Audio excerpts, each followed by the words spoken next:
everyone! Welcome back to our channel. Eva vlog namin kung ano yung mga preparation namin para sa nalalapit na pasukan ni Zion. Magki-K1 na siya. So, pina-enroll ko na siya, guys. Excited. Kasi yung goal ko naman doon is para ano siya, meron siyang socialization sa ibang mga bata kasi 'di ba dito lang siya palagi sa bahay. And I want him na ma-experience kung paano makipagkaibigan sa ibang bata. Share namin yung mga needs na nabili namin.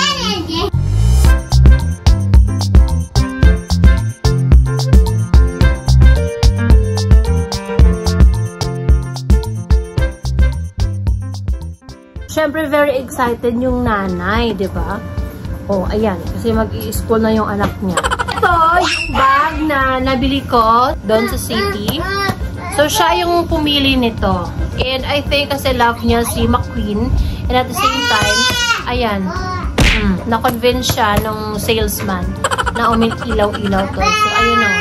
Makita mo talaga matibay talaga siya. Ayan. So, ako mas gusto ko nag-i-invest ako sa, you know, quality na mga product kasi magtatagal siya. So, ayan. Ayan. Lalagyan siya ng tumbler ng anak niyo. Ayan. Ayan. Meron tayong pencil case. Etong pencil case na to, galing to sa tita niya. Very fortunate yung mga anak ko kasi, you know, yung nag-start na silang mag-school, lahat provided na. No? Nung time namin, syempre, hika ko sa buhay. Wala pa. So, meron siya nito. Libre din to. Galing din to sa tita niya. Thank you so much, Dai. Yung mga toddlers, maliliit pa yung ano nila. Yung hands nila, yung fingers nila. So, hindi pa sila masyadong makakapag-hawak ng mas maliliit na, ano, na crayons. Ito siya. Ayan. Ayan.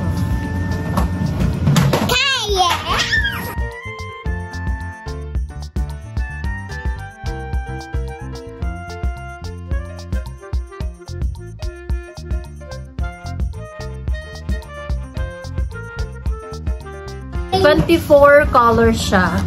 Ito hindi ko siya naisalba. Ayan. Sisidlan na lang yung natira, guys.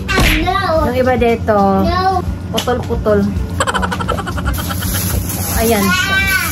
Ito na. Dito na siya. 2 pieces na lapis. Mas malaki siya compared sa regular size. Easy yung pag-grip nila. Kunting. Kasya siya. Ay, perfect! Nagkasya siya.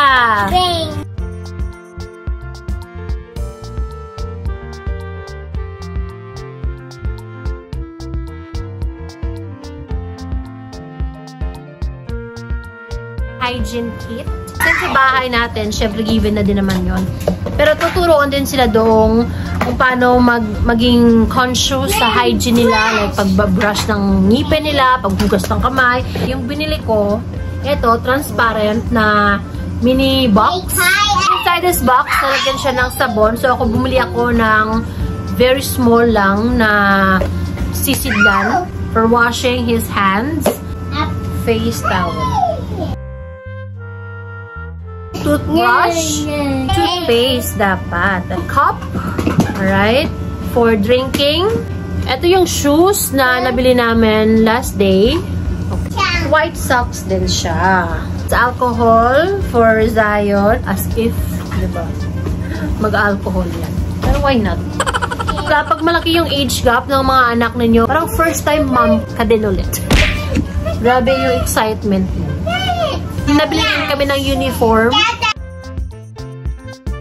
Construction paper. So, hindi siya na-required. Pero, I just find this one cute. Siguro sa pagtuturo ng addition and subtraction kay Zion. And that's it for tonight, guys. Thank you all so much for watching. Again, what's your name? How old are you? 3. What's your mommy's name? Mommy Krisa. What's your daddy's name? Daddy Boy Boy. Daddy Boy Boy. Where do you live? Araal. You ready to go to school? No. Bye, everyone. Bye, everyone. See you all next time. Yeah, next time. please like and subscribe!